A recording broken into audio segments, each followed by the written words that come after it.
SOV fans. We are so excited. We're finally doing Alan. Where are we right now, man? We are here at the Vernal Brewing Company. This is real life. It's real. We made it. It's happening.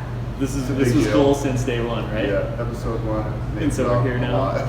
And so we've got the biggest interview coming right up here with this lady sitting beside us. Yeah. She's brought this thing up from ground zero. It's hers. The passion for it is incredible. We talked with her on Tuesday about it, and so now we got her, Miss Ginger Bowden. Thanks, guys. I'm glad you're here to interview today. We're lucky. Lucky. Yeah, I'm just gonna say lucky. I feel lucky too. Oh, she's already. We're here. We got the beers in front of us. We're excited. So we'll just go ahead and get right into it. How did you come to this point?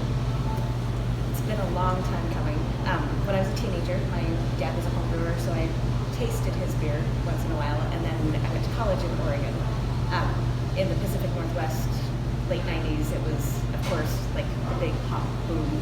IPAs were really popular, and it's, I guess, my coming of age. I turned 21 there, so that's when I really became accustomed to.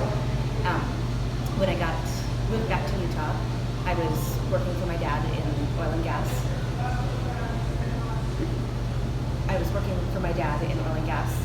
And a man came across the street that worked doing it. He was an engineer, and he said he had 10 wells he needed taken care of, but he didn't have time to, so he wanted me to take a stab at it. So I read the Code of Federal Regulation, went through the process, wrote out the applications for permit to drill, took them to him.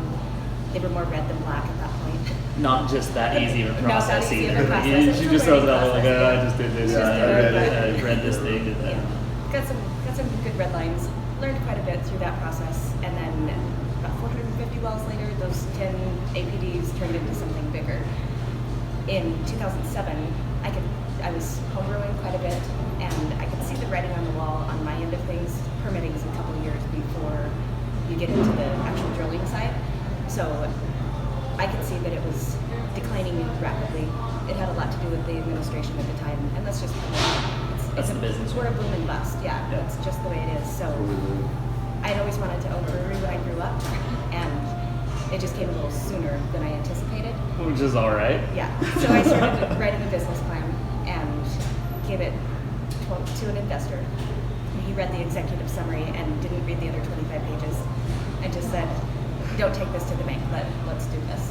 Wow. And so about a year later, here we were breaking ground at Vernal Brewing Company, and my daughter put her first shovel in, and that was it. It's been a process ever since. We had the bucket open for quite a while beforehand, just while this building was being built. Right. And we could still do homebrew supplies. And then the purpose behind the bucket was kind of just to share your passion with everybody? Yeah, just to have, so you don't have to drive to Salt Lake, or you don't have to order online. You can come in, ask questions, troubleshoot. Yeah. I learned so much working there too, because everyone was coming to me with their problems, and I had to fix them. They trusted me to fix their beer. You gotta figure it out a little with them. Yeah. That's so cool. It comes down to the we're gonna base try of that. what SOV is. I mean, you get the information from local people, businesses. That's what I love about it. You don't have to wait for your product to show up. It's And just email right there. response. You mean in the day and age of online Right, ordering, online there ordering. is an advantage to Yes. hometown stuff? Absolutely, yes. That's me. I'm impatient. If I walk into a store and it's already there, I'm getting it there. Yeah. So that's what we're pushing for here. So the interesting thing for me, when me and Alan were starting this podcast, I wanted the name Vernal involved in it, and so it turned into what we had. Did you always know it was going to be Vernal Brewing Company, or was that something you kind of threw back and forth? I went and did research, it was the worst research and development you've ever had, like eating and drinking beer. This sounds terrible, right? It's the best. And one common factor I found was in every town, their founding brewery was the name of their town.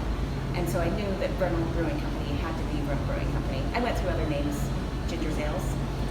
Could have been a fun one. But Vernal Brewing Company, it made it so it was our community's place. Involved. Absolutely. Yeah, not Ginger's Ales. Well, it gives it that strong sound. That's why we went with Some of Vernal. Like everybody knows what we're doing here, and that's the purpose of us. So that is so neat. Tell us a little bit about the process of the beer making. You got a good story about Alan's favorite beer, and I'm gonna push it out of you, even though you might be a little embarrassed because it's amazing. And it is best. There's some ups and downs with brewing. When we started, we had some ups and downs as well. But we had a brewer that was from California. He had never formulated a beer before, so he didn't know how to make 4% beer. He would crash the beer, and if it had an off flavor, he would just cover it with something else. And he came in one day with a beer, and I said, "Drink this," and he wouldn't drink it. Like, okay, you won't drink your own beer. That's something about that. You gotta go. I'm sorry, we're done. And so he was terminated. My assistant brewer, first we dumped all of his beer, which was about 100 barrels. Oh, I know. Dumped it. We had to. It was unsellable. And so it was that bad. It was so bad. Rookie. And Jeez. so my assistant brewer made an American wheat for us, and she left the valves on, the water valves on. She got 2 extra barrels of water in it, and it was supposed to just be the American wheat, but it was watery, literally like watered down. Right. So after dumping 100 barrels, I thought, we're not dumping another drop. We had some peach concentrate, put the peach concentrate in it, and I'll give it away at festivals. Well, the recipe, of course, has been adjusted and improved since that. Perfected, if Alan would say his way. Alan would, yeah. And now it's our number 1 seller. We have a 20 barrel system, and all of our fermenters are 20. It has a 60 barrel just because it sells so fast. Which we're going to take a look at a little bit later. Yeah. It's impressive. Alan's just going to hug it and love it all day. So that is, there you go. A mistake is your best seller. It's our best seller. That's the coolest thing ever. So, you mess up, try again, huh? Yeah. Just keep going at it. Till you get it right. So you get it right. And it is right. Beer is very forgiving, so we appreciate that it is so forgiving. We do have one that isn't forgiving, and so it has to be done exactly spot on every time. Which one? The little hole locker. That's mine. Yes. Well, it's because it's so clean and crisp. If your temperature's off at all, you'll get esters and like fruity flavors, and you don't want that in a lager. So we just really have to be extremely careful with temperature control and time on that one. So that one's like the definition of That one perfection. is. You have to be. You gotta baby that one. You have to baby that one, and it takes 30 days, and the rest of our beer takes 2 weeks to Oh, wow. produce. Yeah. Because it's a lager, that means to slow ferment, cold ferment. So can we put a number 2 label on the little hole just so I got something to hold me inside? Is that the number 2 bestseller? Well, yeah, it is. I'll take it. Second best. Second best is still in line, I suppose. So your pictures on the cans, which we talked about the other day, your cans are the coolest thing ever. The paper labels, you hold those cans, it just says VBC. It's a quality product. And everything also is done in house. Right. Yes, I they're watched also it a with my built-in eyes. koozie. There's a temperature difference on the can. That's funny that came up because I took one of my little holes out of the fridge the other day.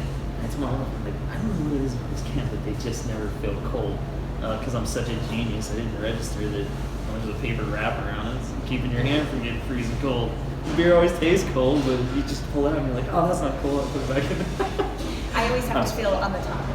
Just Right, yeah. That's what I'm learning now. off the label, yeah. Slip the pinky under the bottom there. Man, I feel foolish. But on top of that, you obviously make the paper yourself. It's all, like Alan said, it's in-house. The photographs on the front of them are some of your employees, even myself, yes. I'm on the 50 caliber can. Flexing. You have to flex when you're holding a 50 cal head. I was given a choice. You don't have a choice. Liz was one of my managers, and she's a peach can. And we have a new beer coming out. She's a fire, and Jamie is on that can. That's what it's called. She's a fire. Yeah, she's a fire. And you just released that right here. Yes. That's an SOV first. Oh, where's my button? Dang. Need my button. Tell us a little bit about that one. The She's a Fire? Yeah, what was that? It's a jalapeno lime wheat. So delicious. What's your opinion? You tell me what you think Yeah, you about drink it. it. I love it. Right And now. I said that the other day when I had it for the first time. It was the weirdest thing. You take this first sip, it's a cold beverage, and the immediate flavor, you're like, you taste the jalapeno. You're like, all right, that's interesting. And then your mouth starts warming up. It's like, what the? Like, I just drank something so cold and refreshing, and then all of a sudden your mouth starts warming up. I love it. I'm drinking it right I'm not now. gonna lie with tasting it. it's my strong segment. She's Yeah, fire. yeah, and I want to drink it eating tacos. Oh, yeah. Spicy. I want to make tacos right now. Yeah. Well, I liked that you guys asked to pair spicy with spicy, and absolutely pair spicy with spicy. Drink your jalapeno lime, she's a fire, and eat a taco without jalapenos on it, and you'll still get that same effect. Yeah. It's fun. It kind of answered its own question, honestly. We had salsa right there. Yeah. So, And it just flowed. yeah, it was So amazing. good. Well, and even I had the sweet potato fries, so I had that crazy You did have mix the of. sweet and spicy. It was, yeah. I mean, there It's is a amazing, true though. science behind everything you do, even into your menu. We talked a little bit about that. You said it's a unique menu. You can try to do it yourself, but you're never gonna have the same just because of the actual produce that you use and the way you whole prepare process, everything. yes. And it would be even the water, down to water with beer. They could try to reproduce my beer in Salt Lake, but they have totally different water, so it will not taste like you could do side by side. It won't taste the same. Right. And we don't treat our water here because we have such good calcium levels, and we don't need to treat it. Little boost from Vernal Little right small there. That's right. Well, I love our small town Good. water. Oh, yeah. That's a big deal. Oh, it is. That's good. I mean, isn't that like quarter sells their stuff about? You know? It's their mountain water, yeah. That's We really have neat. our mountain water, and it's because it's filtered through all the limestone. We do have high calcium, and calcium is good in beer. It's just So it's perfect. It was meant to be. It's meant to be Yeah. made into beer. It's here. So, what's the future of Vernal Brewing Company? I mean, with a name like Vernal Brewing Company, do you branch out? Do you change the name? Are you interested in branching out, or is it just like, this is home, this is what we're doing, I'm good with this? I would love to. We get comment cards all the time. I would love to branch out.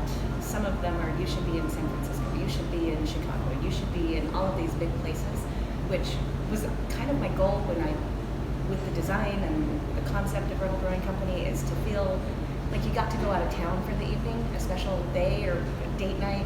You get to go out of town, but you're 5 minutes away from home. And it is that feeling. And it is that feeling. Always. And I've had, those were some of my favorite moments when we first opened, where people reiterated that back to me without me prompting them. And with our food, it's old classics meet new favorites. So one of my absolute favorite days was this little old lady and her husband came in, and they sat over on this side, and we had pot roast. And when I served her, and I sat it at the table, and the smell came up to her face, and she closed her eyes, and she said, "That reminds me of my mother." And that was it. That was How cool. like the ultimate happy moment.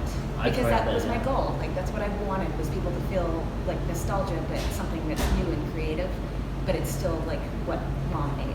Right. It's just to go on the record about the fanciness and feeling like you're out of town. I was Because I gonna told you about say, my wife. they- the other Right, day. yeah. yes. Don't feel like you have to be fancy to be here, No, right? wear your muddy boots in. We don't care. But It come and looks eat nice, and but enjoy please yourself. come and hang Yes, out, right? please. Jeans and a t-shirt. Everyone is welcome. Do you hear that, wife?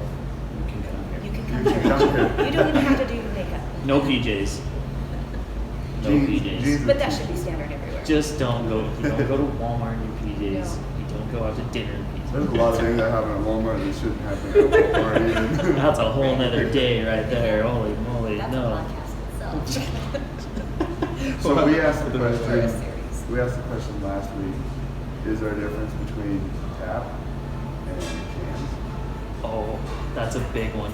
Which, like and I this think today. I think that one is funny, because when we transfer from our fermenters to our bright tanks, and the first thing off the line out of the bright tank are kegs, because they want to get that drained out, so they know so the canning line knows what they have to accomplish. It's the same line, it's the same beer, it's the same tank. So to me, truly, there's no difference. But it's just been something that people have always said. There over shouldn't time. be a difference. There shouldn't be a difference. See, and like for For me, some reason, there. Right. I feel like there is, because this from over there is like, I don't know, more crisp. yeah. When you open a can, it's still crisp, but I'm not quite sure why there's a difference. Like you said, maybe it's mental. Maybe it's a mental note. I don't know. Well, go ahead. I have a